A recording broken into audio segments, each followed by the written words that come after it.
하나님의 말씀은 에베소서 4장 30절 말씀입니다. 하나님의 성령을 근심하게 하지 말라. 그 안에서 너희가 구속의 날까지 인치심을 받았느니라. 한 절 말씀 보았습니다. 이런 에베소서 4장에서 구체적으로 지금 25절 이하가 더욱 그렇습니다만 구체적으로 신자들이 하나님의 자녀로 어떤 훈련을 받으며 어떤 사람으로 완성되어 가야 하며 그러기 위해서 실천해야 되는 구체적인 것들이 무엇인가를 살펴보고 있습니다. 거짓을 버리고 참된 것을 말해야 되고 분을 내지 말고 도적질하지 말고 더러운 말을 입 밖에 내지 말 것을 부탁받고 있습니다. 그리고 31절 이하에 가면 악독과 노함과 분냄과 떠드는 것과 회방하는 것 이런 것들을 모두 버리라는 얘기로 연결됩니다. 그러나 중간에 문득 여기 30절에 있는 것 같이 하나님의 성령을 근심하게 하지 말라 하는 말씀이 나옵니다. 그 기독교 신앙이라는 것이 구체적으로 뭐냐 이렇게 얘기할 때 여기는 30절 말씀만큼 중요한 것이 없습니다. 우리는 그 원리와 내용을 제대로 파악할 만한 실력이 없는 자이기 때문에 영적인 문제에 있어서는 우리는 거기에 대한 어떤 지식과 지혜가 부족한 자들이기 때문에 신앙생활을 아무래도 우리가 아는 어떤 형태와 율법, 조건화하고 기준화하는 버릇이 있는 법입니다. 예를 들면 이제 군에서 훈련을 시킬 때 연병장을 10바퀴 뛰어라. 그럼 10바퀴를 뛰는 것이 목적이 아니라 10바퀴를 뛴으로 인해서 생기는 어떤 강인한 체력, 그다음에 인내심 이런 것들을 훈련시키기 위해 10바퀴를 뛰라 그런단 말이에요. 우리는 10바퀴를 뛰면 제대를 시켜주고 10바퀴를 뛰면 진급을 시켜주고 하는 식으로 이해하는 버릇이 있단 말입니다. 바로 어떤 식으로 오해되는 것이 있느냐 하면 신앙생활이란 착한 일을 하는 것이다 라는 오해가 있습니다. 선해지는 것이다, 의로워지는 것이다. 그건 분명히 틀린 것은 아니지만 그 말은 체력을 보강하기 위하여 연병장을 10바퀴 뛰어라 한 것 같이 그 내용으로서 이해하지 못하면 사실은 참으로 그 진리된 핵심을 못 붙잡고 있는 것이 됩니다. 예를 들면 우리 이런 얘기를 해보십시다. 저는 잘 이해해서 듣기 바랍니다. 저는 말을 잘 못하니까 들으시는 분이 잘 이해하시는 수밖에 방법이 없습니다. 제가 가장 난처하게 생각하는 사람 중에 두 사람이 슈바이처 박사하고 테레사 수녀입니다. 저는 그 두 사람만큼 기독교에 해를 끼친 사람이 없다고 생각을 합니다. 그래서 제가 잘 새겨들으라 그랬죠. 그 두 사람은 분명히 뛰어난 사람입니다. 그러나 그들이 한 것이 뛰어난 신앙이라고 얘기하는 건 실수입니다. 그들이 한 것은 인간적 차원에서 볼 때의 선입니다. 최고의 선, 최고의 희생입니다. 그것과 신앙이 얘기하는 것과는 같을 수도 있고 다를 수가 있습니다. 성경이 우리에게 신앙에 관한 것을 언급하며 그것을 키우며 강하게 하며 훈련시키며 어떤 목적지에 도달하게 하기 위하여 제시하는 것은 언제나 어떤 기준이나 율법적 기준, 도적질 하지 말라, 거짓말 하지 말라 하는 그런 기준이 아니고 또 우리가 지금 살펴본 같이 선과 의로움에 관한 얘기도 아니고 언제나 인격적으로 하나님과의 문제입니다. 언제나 그렇습니다. 성령 하나님과의 문제입니다. 지금 여기서 구체적으로 얘기를 하잖아요. 우리 안에 계시는 성령 하나님을 근심케 하지 않는 것입니다.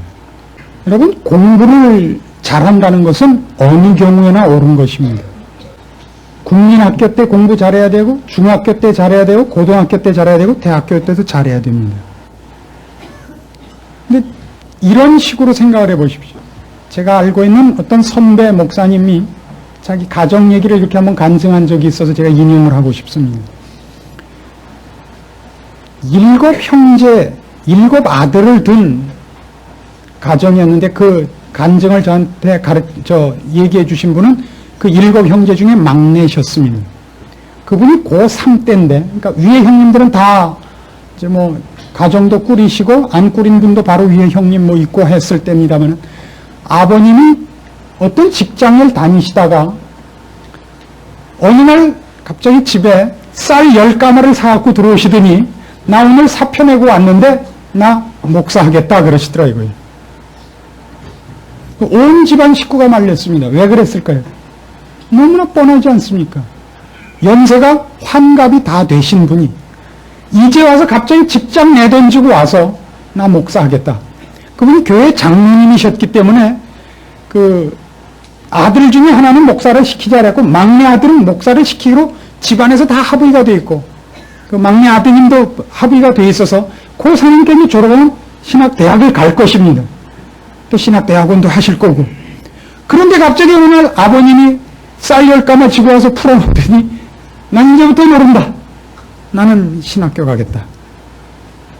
공부를 잘해야 된다는 것은 어디서나 옳고 공부를 한다는 거 어디서나 옳지만 그런 면으로 따지면 거기서는 옳지 않습니다.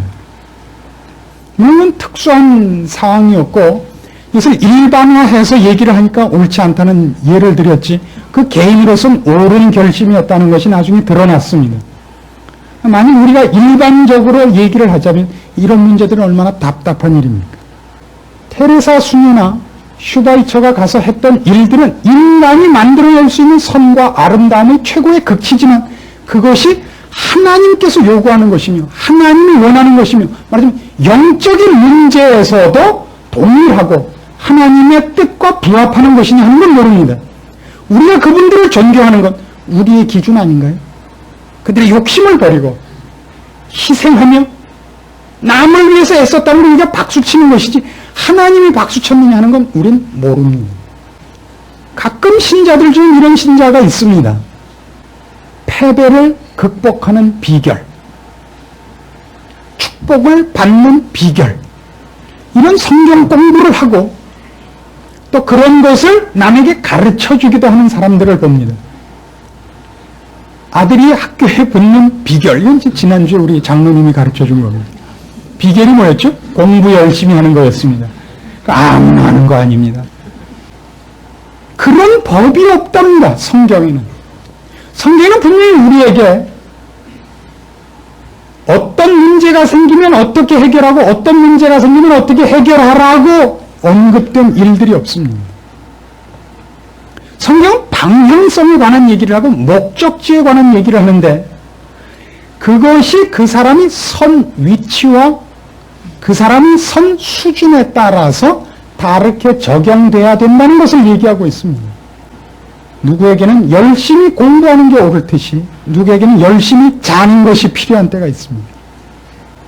우리가 지금 걷는 길은 한 인격을 성숙시키는 것이지 걷는 길 동안 얼마나 어떤 업적을 남기느냐 하는 것하고는 다르단 말입니다.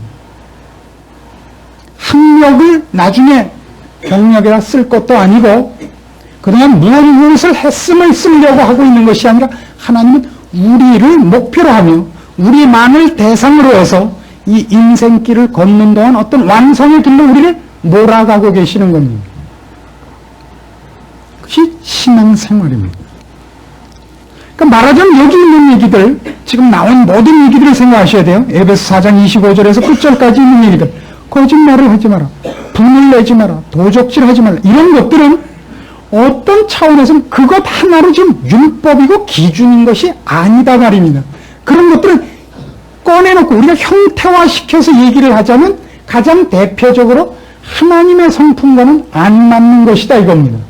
그러나 그것이 지금 전부 이웃에 관한 얘기는 이웃과의 문제고 이웃에게 유익한 일의 문제고 하나님 앞으로 내가 커가는 문제에서 등장되고 있다는 것을 연결시켜서 생각하면 이런 얘기들은 굉장히 어려운 얘기가 됩니다.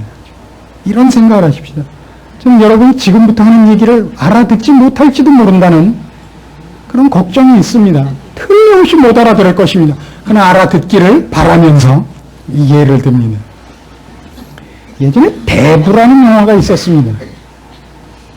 마론 브란도와 알파치노가 나온, 보셨습니까? 신앙생활을 하는 데는 이런 명화들은 꼭 보셔야 됩니다. 아주 중요한 그 신앙성장에 도움이 되는 보조수단입니다. 제가 예를 들 때 알아들으시니까. 그 마피아단 중에 한 패밀리로 있는 마론 브란도가 대부로 있는 그 계파가 다른 데 공격을 받아서 몰락해 갑니다. 그래서 원래는 그 아버지가 이 일을 시키고 싶지 않았던 막내 아들이 결국 그 싸움에 뛰어들 수밖에 없게 됩니다. 그 막내 아들 이름이 알파치노가 이제 그 역으로 나왔죠. 그 일을 대신하게 되는데 원래 사랑하던 여인이 있었습니다.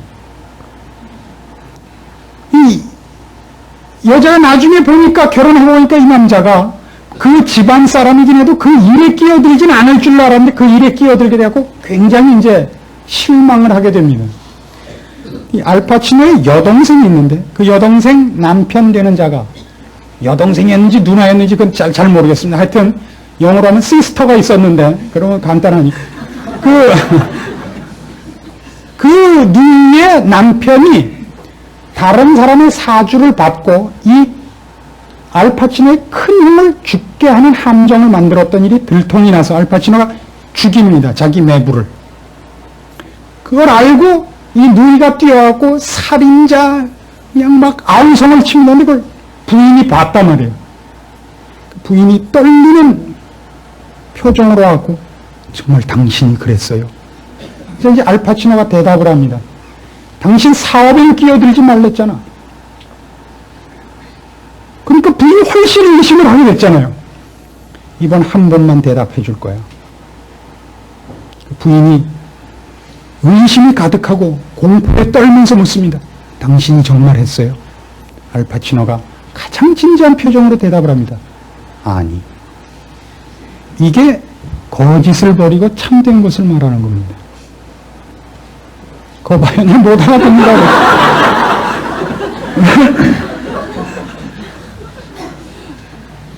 신앙이라는 건 말이죠. 우리나라 사람에게는 우리나라 사람이라고 이렇게 얘기하는 걸 용서하십시오. 제가 아는 사람이 우리나라 사람밖에 없어 그렇습니다. 제가 더 많이 알면 인간이란 이렇게 얘기를 했을 텐데 우리밖에 몰라서 우리나라 사람이라 그럽니다. 우리나라 사람만큼 평면적이고 단치적이고 하나밖에 못 갖는 상태로 이렇게 되어 있는 분들이 없습니다. 그래서 A라는 내용은 A라는 형태로밖에 안 나타납니다. 하나님을 사랑하면 헌금 내야 되잖아. 이렇게 하나로밖에 안 나타나요. 여러 가지로 나타날 수 있는 헌금만 내요. 반지도 내고 그러셔야지. 하나로밖에 형태가 안 나타납니다. 그리고 그 형태가 아니면 다른 형태로 나타나면 다 다른 겁니다. 내용이 사람이 여러 가지 옷을 입을 수 있다는 걸 인정을 못합니다. 다양함이라는 걸 모릅니다. 제가 이 문제를 지금 언급하는 건 이런 뜻입니다. 정직이라는 것은 나를 까발려 놓는 것을 정직이라 그러지 않습니다. 정직이라는 것은 참되고 영원한 것을 향하여 내 목표와 방향을 맞추는 것을 정직이라 그럽니다. 참 진리되고 영원한 것을 향하여. 우리 아버님이 암에 걸렸어요. 그래서 의사가 저로 오라 그래서 갔더니 당신 아버님은 앞으로 3개월밖에 못 삽니다. 그러니까 그동안이라도 잘해 주십시오. 의사가 뭐라 그러든 아버님은 암인데 3개월밖에 못 산대요. 이제 알아서 와서 돈 콱콱 드릴 테니까 판공비 팍팍 쓰세요. 그게 정직이 아니다 말이에요. 그렇잖아요? 그때 아무것도 아니래요. 좀 운동 부족이시라는데 이제부터 좀 여행도 다니시고 공기 좋은 데를 많이 다니셔야 된대요. 설악산 가실까요? 오대산을 가실까요? 그걸 거짓말이라 그럽니까? 그래서 한 걸음만 더 가보세요. 지금 내가 갖고 있는 것을 진실을 가르쳐줘도 상대방은 그것을 아는 것이 그에게 짐이 되며 그에게 거침돌이 되면 안 가르쳐주는 것이 그게 잘하는 짓입니다. 내가 져야 할 짐을 정직하다는 이름으로 상대방 어깨에다 집어 던지는 걸 정직하다 그러지 않습니다. 이 무슨 말인지 이해하시겠죠? 거짓이라는 것은 그것으로 인하여, 그걸 상대방에게 감춤으로 인하여 상대방이 진리와 생명과 영원을 오해하게 만드는 것을 거짓이라 그러는 겁니다. 근데 바로 지금 그것과 같이 지금 성령을 근심하게 하지 말라라고 한 말씀으로서 성경이 이런 모든 형태화시킨 것들, 거짓말하지 마라, 분내지 마라, 더러운 말은 입 밖에도 내지 마라, 뭐 하지 마라 하는 것들이 그것만의 문제가 아닌 것을 우리에게 깨우치고 싶어 하신단 말입니다. 얼마나 어려운 싸움입니까? 우리가 신자로서 하나님 앞에 이렇게 하나님의 자녀라는 신분을 부여받고 축복된 자리에 오자 하나님께서 이제부터 우리에게 요구하시는 게 뭐냐면 우리 모두에게 성령님을 보내사 그와 교제함으로써 그분의 뜻과 성품과 방법들마저도 호흡을 잃지 않은 자로의 이 조화를 이뤄나가는 것을 최고의 목표로 하고 있는 겁니다. 그래서 가장 뚜렷한 것이 뭐냐? 죄 짓고 더러운 것으로부터는 일단 몸을 돌리는 것. 이게 가장, 그러니까 누구에게나 맞고 가장 일반적으로 설명할 수 있는 형태다 말입니다. 그래서 여기는 다 이런 표현들이 등장하는 겁니다. 하나님의 성령이 우리 안에 계십니다. 그분과의 교제가 없이 우리는 성령님은 옆에 심판관으로 앉아 계시고 내가 얼마나 잘하나 보십시오 하고 내가 어떤 일들을 해나가고 옆에서 와서 너 이번엔 80점 했다. 이런 입장으로 성령님이 우리 마음에 계시는 것이 아니다 말입니다. 그러니까 우리가 한 일들은 모두 다 신앙생활이라는 것은 선함과 더러움을 벗어난다는 일반적인 표현으로 묘사되어 있을지라도 그것이 그분과의 대화, 교제, 감각, 접촉 이런 것을 감각시키는 것으로서 동원되기 위하여 요구되는 것이지 선, 악 이런 기준이 우리 앞에 있어서 하나님을 찾을 필요도 없고 성령님과 의논할 필요도 없는 상태에서 내가 이 선을 따라가느냐 이 선을 따라가느냐 다시 돌아와 나 홀로 내 길의 주인이 되며 판단자가 되며 점수를 받는 자가 되는 걸로 서 있다면 그 신자가 아니라 앞에서 얘기한 다시 슈바이처와 테레사 얘기가 된단 말입니다. 어렵죠? 어렵습니다. 우리의 신앙이라는 것은 어찌 보면 상당히 평면적입니다. 입체적이지 못합니다. 무엇보다도 인격적이지 못하고 생명적이지 않습니다. 대부분의 신자의 신앙적 삶의 형태는 율법적입니다. 그것도 도를 깨우치는 싸움들인 경우가 훨씬 많습니다. 그것이 가장 어렵습니다. 그래서 그것이 무엇을 낳느냐면 언제나 보세요. 꼭 다툼을 낳습니다. 우리가 신앙생활을 율법적으로 했느냐 성령과의 교제로 했느냐는 무엇으로 분명하게 확인을 하느냐.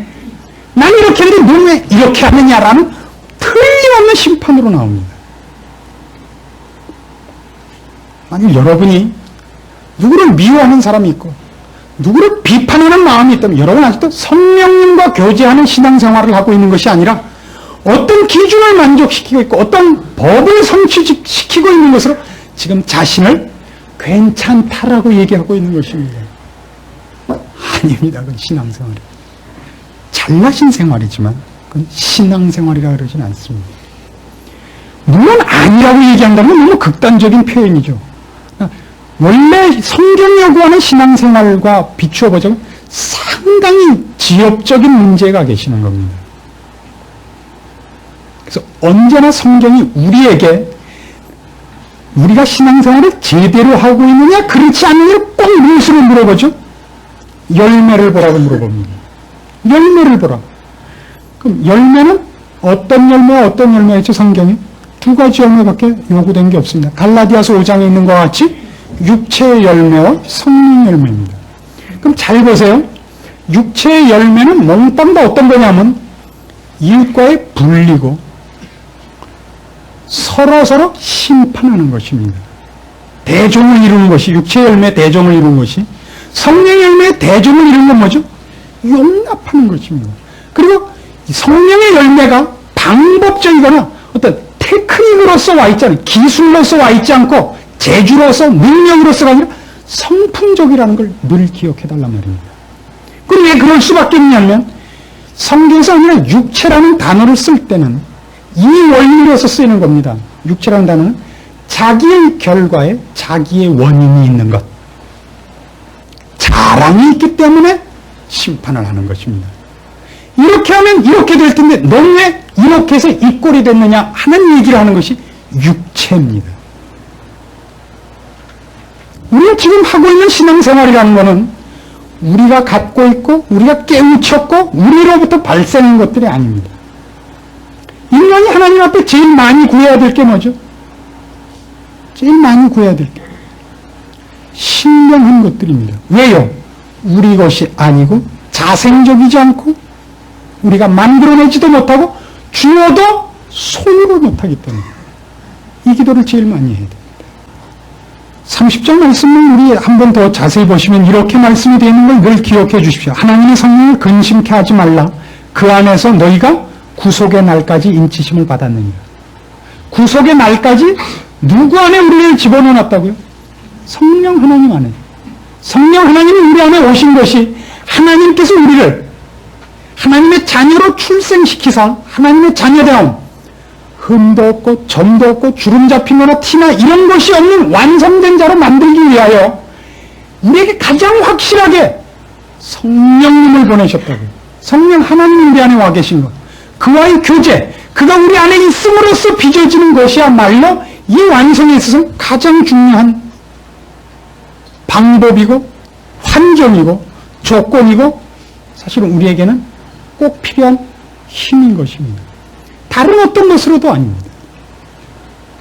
이 문제는 우리에게는 너무나 소홀히 취급되고 있는 것이라고 생각합니다.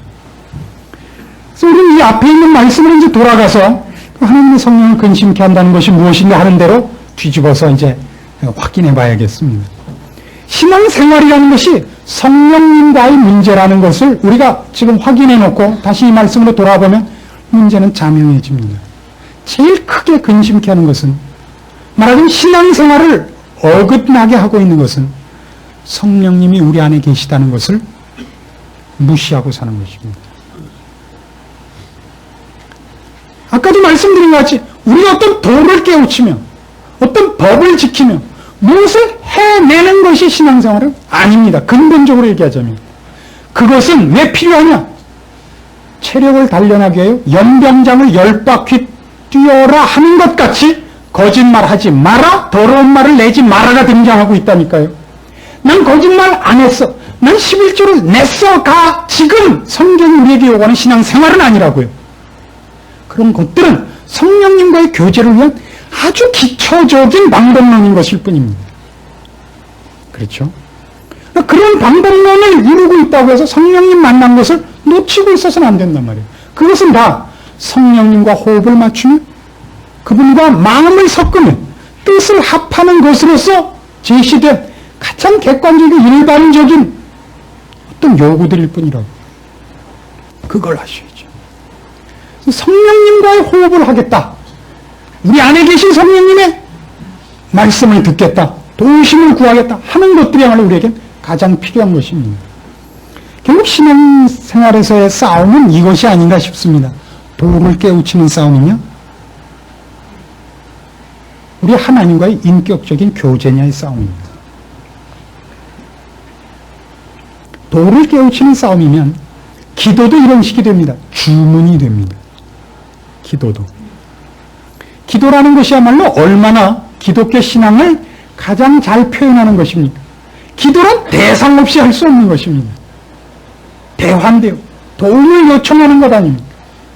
도움을 요청하는 대상이 있다는 것을 내가 필요한 것을 구하러 올 때만 만나는 것만큼 어리석은 것은 없습니다. 하나님은 그 정도로 우리와 함께 있질 않습니다. 하나님은 모든 기도에 귀를 기울이시는 분입니다. 그것이 우리가 신앙생활에서 꼭 기억해야 될 것입니다. 성령 하나님이 우리 안에 있는 것을 감각하지 못하고 무시하고 사는 것, 그것이 첫 번째 가장 중요한 성령을 근심케 하는 것들입니다. 여기서 벗어나셔야 됩니다. 두 번째는 정당한 반응을 이번에는 외면하는 것이죠.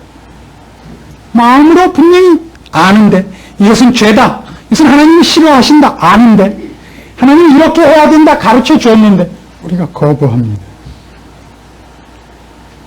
사람은 죄인 줄 몰라서 짓습니까? 알고도 짓습니까?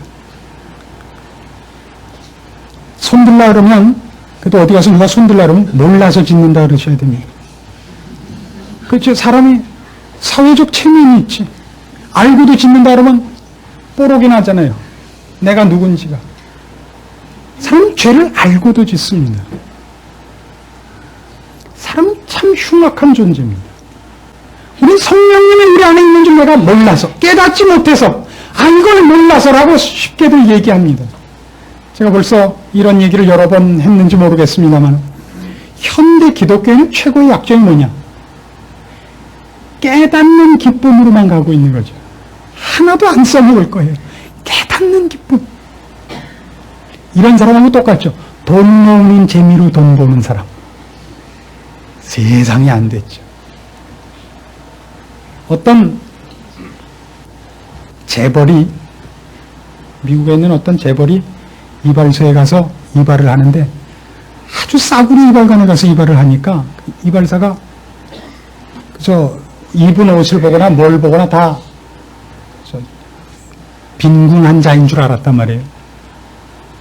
근데 나중에 알고 보니까 이 사람이 재벌이래요. 근데 그 아들은 굉장한 그 돈을 쓰고 다니거든요. 그래서 물었습니다. 당신 아드님은 이발도 어디 가서 하고 팁을 100불씩 주고, 근데 당신이 이런 데 와서 하고 팁도 10원밖에 안 줍니까? 재벌이 그런 대답을 했대요. 그러죠. 그 애는 재벌 아버지가 있고 나는 재벌 아버지가 없기 때문이다. 어디나 핑계는 있다고요.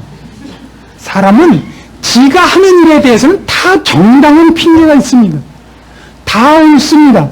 옆에서 보면 다 보이는데 본인한테는 안 보입니다. 근데 우리는 어떤 병에 걸렸냐면 그걸 깨닫는 거예요. 이 사람은 이게 틀렸고 이 사람은 이게 틀렸고 이 사람은 이게 틀렸고 다 아는 거예요. 또 더 어려운 문제 가져와. 그게 신앙생활이에요. 우리 지금 뭘 갖고 더 어려운 문제 갖고 이건 이렇게 푼다. 이야 세다. 다음 주일날 또 뭐예요? 이 문제는 어떻게 풀고 이건 이렇게 풀고 이건 이렇게 풀고 이건 이렇게 푼다. 이야 왔다다.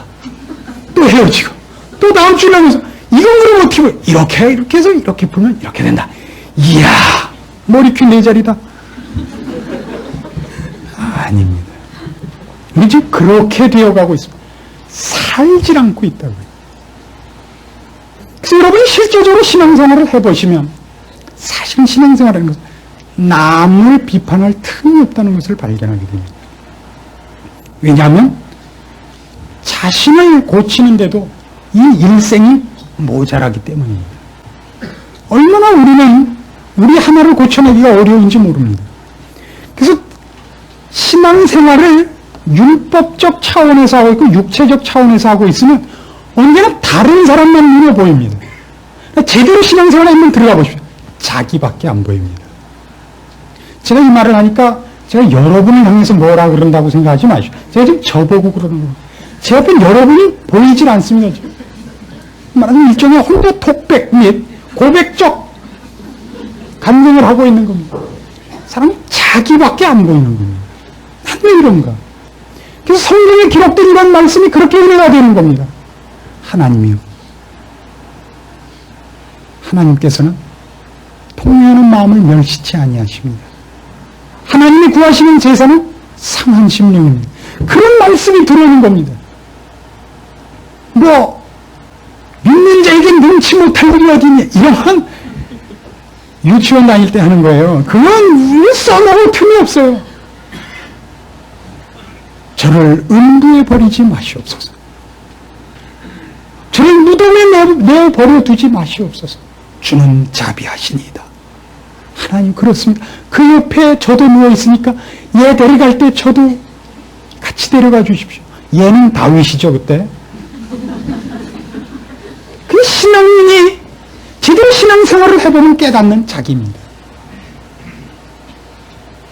만약 그런 자리에 자기를 몰아넣지 못한다면 우리는 틀리고 있다는 것만은 최소한 알고 있어야 됩니다. 우리는 분노하고 누가 밉고 누구의 약점이 보이면 거기서부터 시선을 떼고 그 마음을 누를 수 있을 만큼 세지 않습니다. 그러나 이건 알고 있어야 됩니다. 내가 지금 잘못하고 있다는 거는. 그러나 지금 내 심령으로 화를 누르지 못해서 내가 화를 내고 있노라고. 그러나 나는 하여튼 내가 틀린 건 안다고. 그건 단서를 붙여야 됩니다. 종종 이런 싸움이 있죠. 누가 미울 때가 있습니다. 근데 그 사람 앞에서 욕하는 것과 뒤에서 욕하는 것은 어느 것이 더 낫습니까? 언제나 뒤에서 욕을 하셔야 됩니다. 앞에서 욕하는 것은 욕을 할 뿐만 아니라 무례한 것입니다. 뒤에서 욕하는 건 최소한 예의를 지키는 겁니다, 서로. 그 사람 뒤에서 욕하지 어떻게 앞에서 욕해요? 사람으로 태어나서. 그럼 우리는 왜 뒤에서 욕하는 걸 싫다 그러죠? 그게 말장난이라고요. 어떻게 그러면 앞에서 넌 나쁜 놈이 그러면 죽이자는 얘기 아니에요? 서로 칼 빼자는 얘기 아니에요? 그러지는 말자는 얘기 아니에요? 그러니까 뒤에서 욕하는 거예요. 뒤에서 욕하고 그랬냐 그러면 안 했다 그러는 거죠. 내가 언제 그랬냐고. 무슨 소리냐고. 그러고 돌아서서 이제 또 하는 거죠. 그러면 뭘 확인하냐면 내가 잘했다는 건 아니다. 그러니까 내가 못 참았단 말이에요. 하나님, 전 못 참았어요. 그래서 그런 차원에서 글을 쓴 게 뭐죠? 그 유명한 돈 까밀로와 빼뽀네 아닙니까? 한번 보신 게 있어야지 얘기해서. 그건 결단코 성경적인 답도 아니고 신앙인의 고백이 아닙니다. 그러나 인간의 모습이 무엇이냐를 가장 잘 설명하고 있는 건 사실입니다.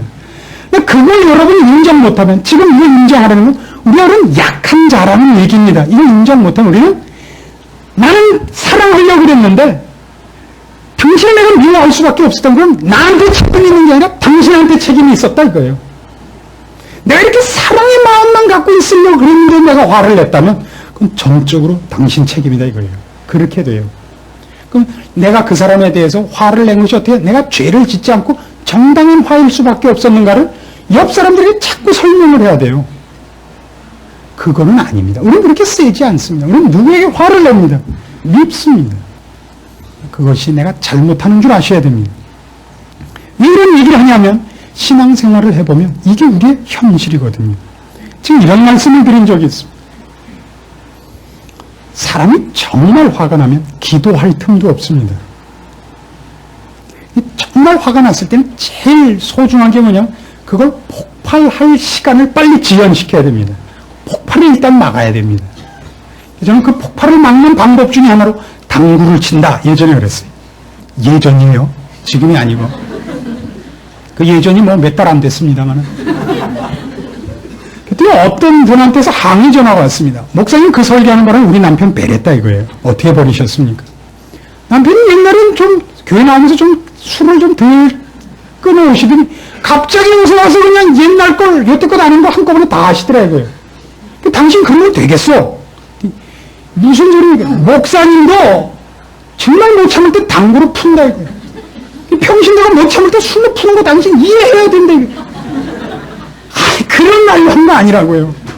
그러니까 다음부터 저희 교회 등록하실 때는 IQ 테스트를 하셔야겠어요. 말이 맞아야죠 서로.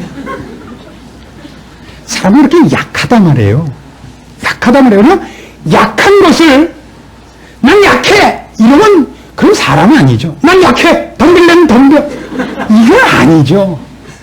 약한 걸 그게 저쪽 책임이 아니라 내 쪽 책임이라고 가지라는 얘기죠.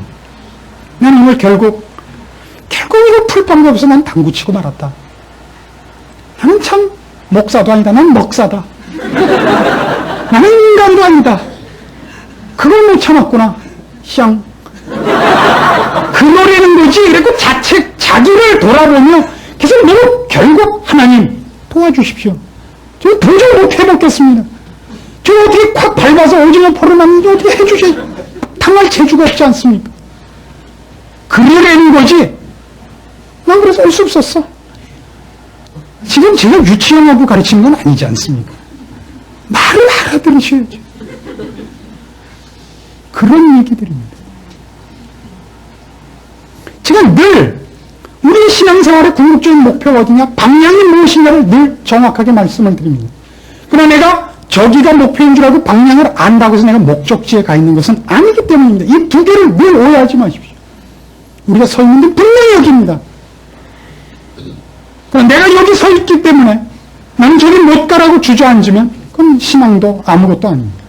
거기 도달하고야 말 사람들입니다. 하나님 우리를 도달시키고야 말 사람들입니다. 서 있는 데는 뜻밖에도 먼 곳에 서 있습니다. 우리는 어쨌든 잠을 자다가 가든 기어가든 열심히 뛰어가든 그리로 가도록 의도되어 있는 사람들입니다. 그리고 내가 그 길을 얼마나 가기 싫어하는 걸 아셔야 됩니다. 그러나 갈 수밖에 없는 자인가도 알아야 됩니다. 우리 갈등합니다. 도망갑니다. 나태할 것입니다. 그러나 결국은 가게 되어 있습니다. 그러니까 기왕 잘 때도 그쪽으로 누우시고 굴러도 그쪽으로 굴르시라고요. 기왕이면 안 할 수 없는 일들입니다. 그러면서 이걸 확인하시자 이겁니다. 내 안에 있는 성령 하나님이 나를 도우시며 나를 위해 기도하시며 내게 간섭하시고 권유하고 계시는 데 대해 자꾸 귀를 기울이자고요. 우리가 세상에서 실패하는 것만큼 나의 약점을 보고 나의 실패를 보는 것만큼 다시 돌아와서 하나님 나를 내 손에 맡기지 마옵소서라고 기도를 하자고요. 더 음성을 크게 하여 내 귀에 들리시며 내 지금 심장을 좀 흔들어 주십시오라고 기도하자고요. 이건 아니지 않습니까? 이렇게 부름받은 건 아니지 않습니까? 내가 아는데 내가 못하고 있는데 놔두시깁니까? 라고 아우성을 치셔야죠. 그 대목들입니다. 우리 안에 계신 성령님을 근심케 하지 마십시오. 그리고 반응하십시오. 넘어지셨습니까? 빨리 일어나십시오. 가기 싫으십니까? 가면서 갈까 말까를 생각하십시오. 그리고 가면서 가만히 서서 어디로 갈까 하지 않고 성령님을 따라 가면서 갈까 말까를 생각해 주십시오. 우리는 언제나 죄를 지으면서 지을까 말까를 생각했던 사람 아닙니까? 그걸 돌이키십시오. 뭘 결정해야 될지 모를 때 일단 교회부터 나오십시오. 그 말씀부터 펴십시오. 기도부터 하십시오. 어떻게 할까요? 라고. 그것이 신앙생활을 사실 실제로 할 수 있는 유일한 방법입니다. 여러분을 믿지 마십시오. 그 율법적 자리에 서지 마십시오. 도우심을 구하십시오. 도우심을 구하십시오. 여러분 안에 계신 여러분을 영광의 자리에 의도하시고 계획하시고 그렇게 인도하셨고 인도하실 이에게 부탁하십시오. 호소하십시오. 붙잡아 달라고 구하십시오. 기도하십시다. 하나님 아버지 은혜를 감사합니다. 우리가 우리 혼자가 아닌 것을 인하여 감사드립니다. 우리가 우리 결정과 욕심대로 파멸의 길로 가서 끝나지 않을 것을 인하여 감사드립니다. 하나님께서 우리의 약함을 아십니다. 우리의 인내치 못하는 것과 사나운 것과 그리고 어리석고 게으른 것을 아십니다. 무릎 꿇고 아버지 앞에 구합니다. 우리를 우리에게 맡기지 마시고 하나님께서 장악하시며 우리 귀에 큰 소리로 말씀하시며 아니 우리의 발만은 하나님께서 늘 내 계획대로 움직이지 말게 붙잡아 주시기를 구합니다. 하나님 옆에 우리 입술로 신앙 고백한 것이 내 삶으로 나타나고 내 진심이 보여지고 말로만이 아니라 손과 발과 행위로 드러나는 일이 있기 위하여 하나님께서 우리를 온전히 장악하시고 굴복시키는 일이 있기를 소원합니다. 이 소원을 우리 모두에게 허락하시고 그 기도에 응답하사 하나님의 자녀들의 걷는 거룩한 길과 복된 길을 우리 스스로 목도하게 하시고 우리 이웃들로 목도하게 하사 우리 하나님 영광을 배우는 일을 우리 생전에 우리의 삶 속에서 허락하시옵소서. 예수님의 이름으로 기도합니다. 아멘.